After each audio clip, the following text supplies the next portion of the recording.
Because now we got Sandra, we got Karen, and then another woman disappears. But the question starts sounding real familiar.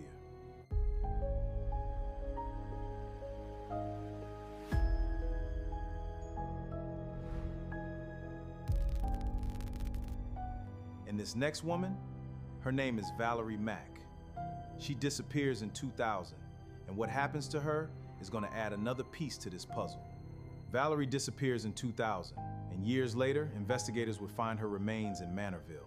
Now think about that, another woman, another disappearance, another case that would sit there for years. Here's what investigators didn't know yet.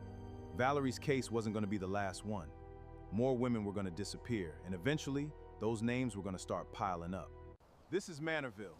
This is where Valerie Mack's remains were found in 2000. And when you stand out here and really look around, you start to understand just how isolated this place was. And what's crazy is, Valerie had been missing for years before her remains were identified. Imagine that. Somewhere out here, a family is waiting for us while investigators are still trying to figure out who she was.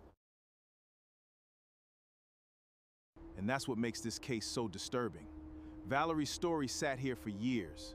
And while her family was still waiting for answers, whoever did this was still out there.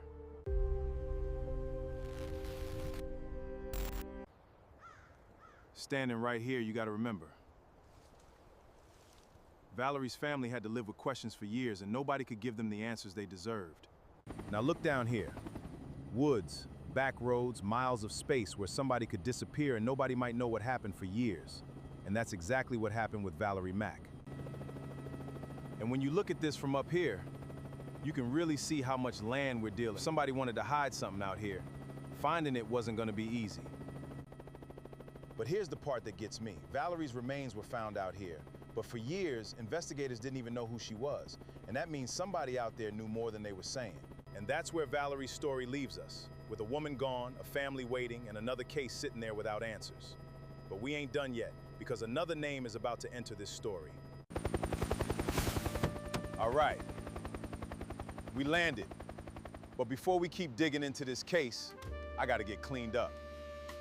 I'm Karan James. This was Doper Visions. Remember the missing, question the unknown, and always seek the truth. Valerie's story gave us another piece, but we still don't have the whole picture.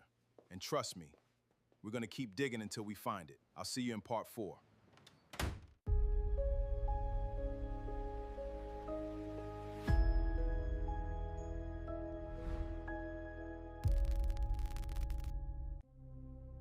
This isn't about rumors. It's about the facts, the unanswered questions, and the people whose stories deserve to be remembered.